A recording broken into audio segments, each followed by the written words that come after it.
Hi, I'm Cindy Kraft. And I'm Dee Cornetti. And we are excited to be back with you, continuing the conversation of the Ultimate Guide to Simplify Your Documentation by tackling the last portion of the SOAP note, the P part, which, we kind of talked about it and said there's actually a couple different components to that.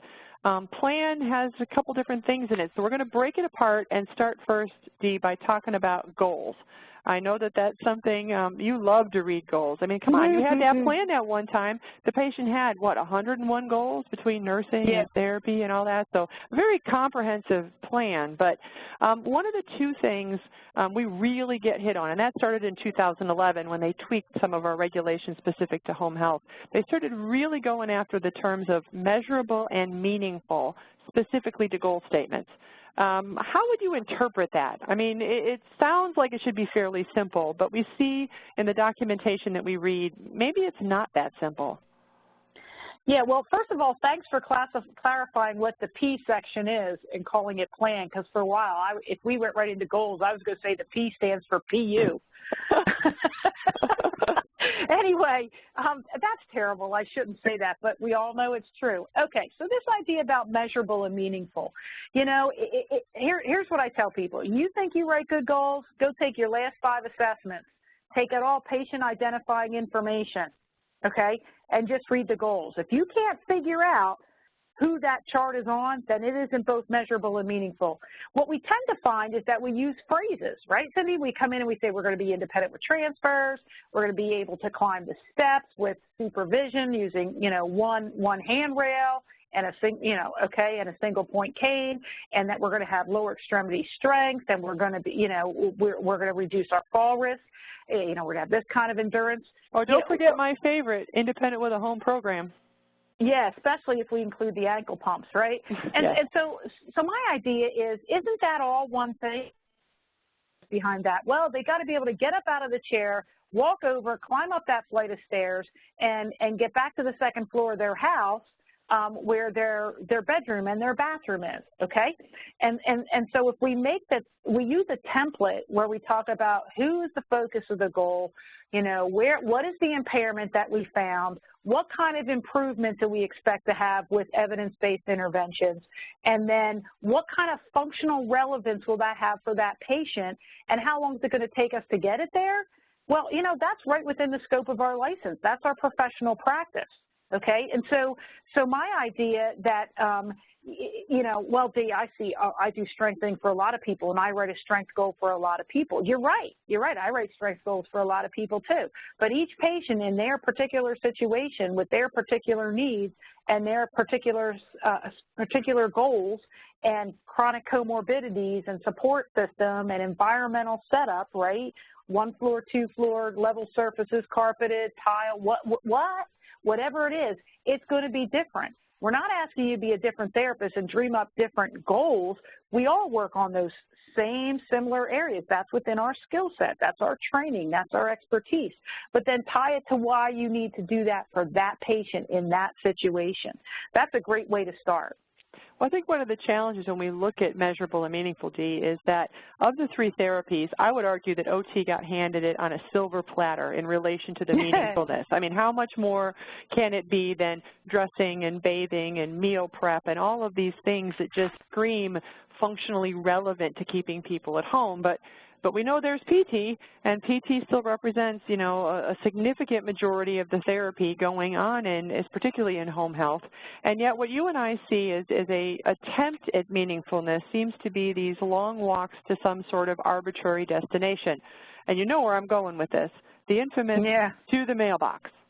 Is that really, is that really sufficient when we're thinking about being functionally relevant? It's almost like we've turned our own profession into some sort of tour guide that now is taking them to the kitchen, to the bathroom. And you and I have talked about this. We always say to.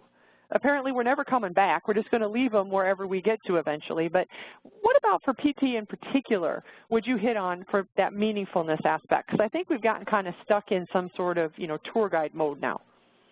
Yeah, well, we're not professional people walkers, and you're right, gait is right up our alley. But ultimately, we have to think what they need to walk for. Do they live in a residence where they need to get out in case of a fire?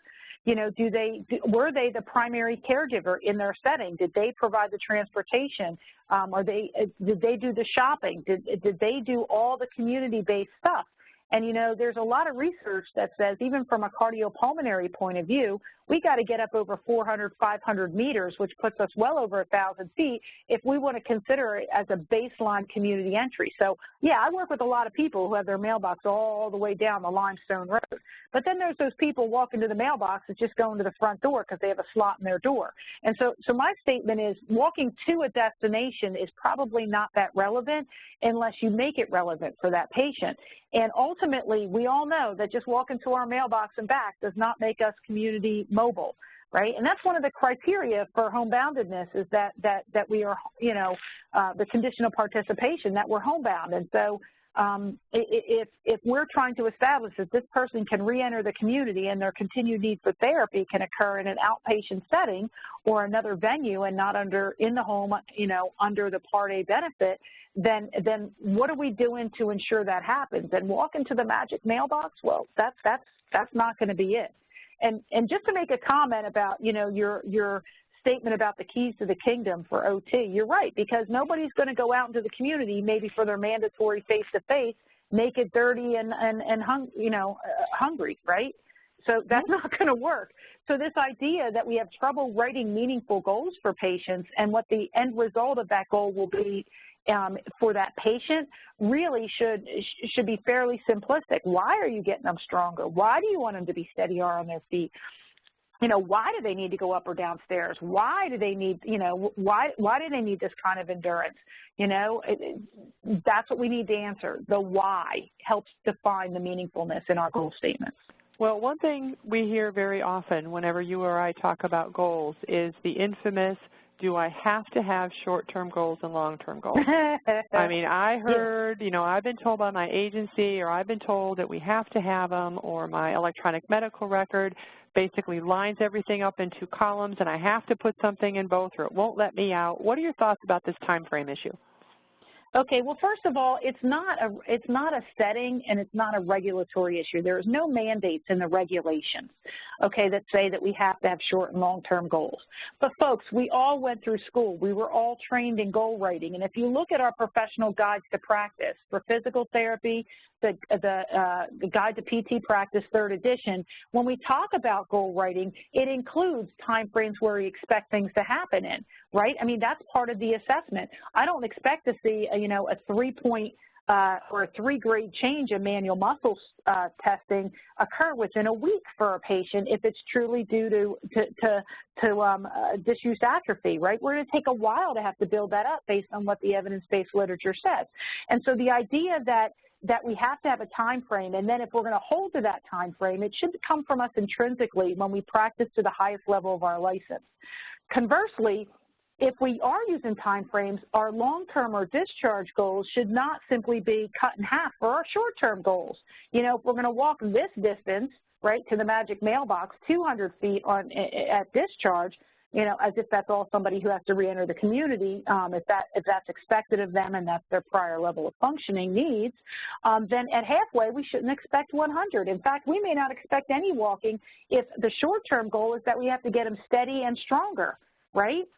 To be able to do that safely and consistently even when we're not there. So our short-term goals might be the building blocks towards the long-term functionality that we're expecting through the use of our evidence-based interventions and our, you know, our decisions and our choices and our discipline to how we're going to get a person to that point and know that it's time to discharge them, right? Because they've optimized function or whatever. Well, I think that your building block is a good example because I think sometimes with short and long term, it's just turned into this, well, they always line up. They're always on the same subject, as opposed to what am I going to work on before we even try doing other things that are unsafe to do so maybe at this point because they're not ready.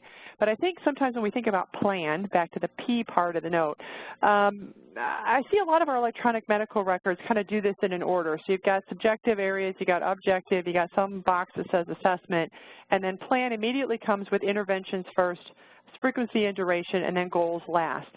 I kind of put it in a different order for you, Dee, because I think sometimes goals need to be dealt with first so we know what we're shooting for, and then say, now what is it going to take to get there? So when we're talking about what it takes to get there, frequency and duration I know is a hot button for both of us, but I'm going to poke it in your direction today. When we see records where it appears that it doesn't matter what's wrong with you, your leg's gone, you're blind in one eye, you had a recent stroke, you have diabetes, you got all four, you're still going to be 2 weeks sick no matter what we have going on with the patient. What are your thoughts on that? Okay, again, we are challenged and we are mandated to develop individualized, patient-specific care plans. And so I can't fathom that an elective total joint for a guy that just finished 18 holes of golf on Friday before he went in for his knee on Monday electively to have it replaced from osteo is going to have the same needs as your blind one-legged stroke, you know, diabetic, right? It just defies logic when we go to these cookie cutters. And so if we're developing our we're developing our goals, what is reasonable to expect the person to recover to or to optimize them at and stabilize them at, right? And we pick the interventions that we know through evidence-based practice will help us get there, then we have to choose a frequency and duration that's consistent with where they are in that course of care. We have people that come right home from the hospital. We have people that come from the physician's office. We have people that left the ED and we meet them at their door. We have people that spend 30 days in skilled nursing or an independent, you know, or 2 weeks in an inpatient rehab facility. Where are they in the continuity of that post-acute care? And that should be some sort of decisioning about what our acuity is. You know, I would expect somebody that we're getting right out the gate from the hospital would be someone we'd see at a higher acuity. Goodness knows they'd get that if they went to an inpatient facility such as a SNF or an IRF, right? And so this idea that we have to see everybody a certain number of weeks for certain times a week is also another piece of the fallacy, because we can go weeks without seeing a patient within the episode. In fact, this is where, you know, sometimes I really like, especially with some of my maintenance patients that I've got established on these programs and I'm now monitoring them and the program, I like to choose a utilization that allows me some PRN visits with the idea that, you know, if I'm waiting for a piece of equipment to come in or I'm not going to be going back, but, you know, since I'm not back for a couple weeks or 2 or 3 weeks and it's not because I'm on vacation, it's because that's what's indicated by their course of care and where they are in that plan. Then if something changes between when I see you now and when I'm planning to see you again, I could pop on out there and not have to go get another order and enter it in the EMR for the physician to sign and add to a potential delay in billing of this episode of care for not having all the orders signed.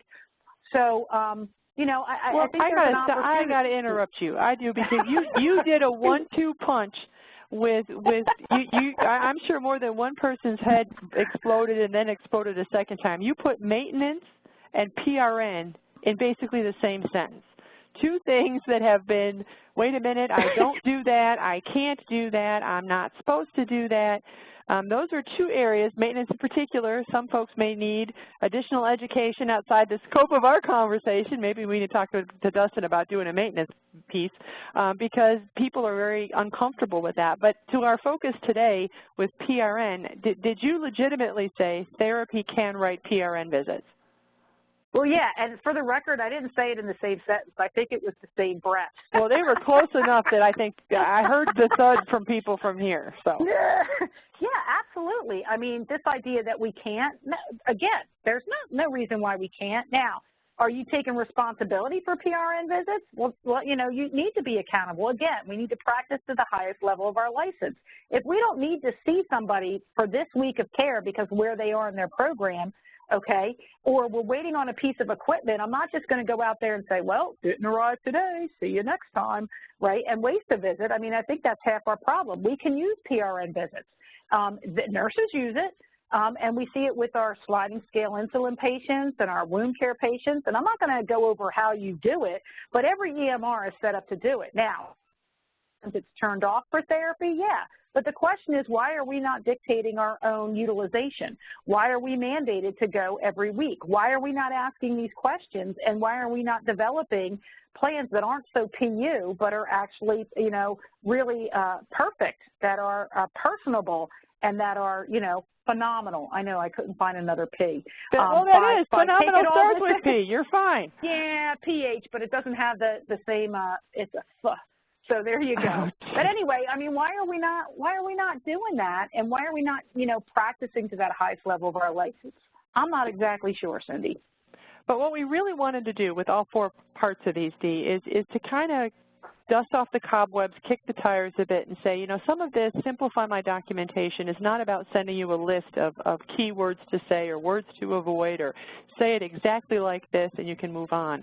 It's about getting ownership back and saying we are skilled professionals. We know why we are treating our patients. We know what our purpose is. If we don't, that's a whole other conversation of why you're still seeing them.